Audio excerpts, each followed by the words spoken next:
Hi friends, ఎలా ఉన్నారు? బాగున్నారా?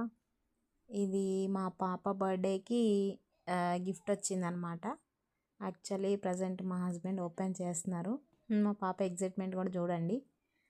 అందులో ఏముంటుంది అన్నది మీకు ఐడియా ఉంటే ఇందులో కామెంట్ చేయండి. Thank you.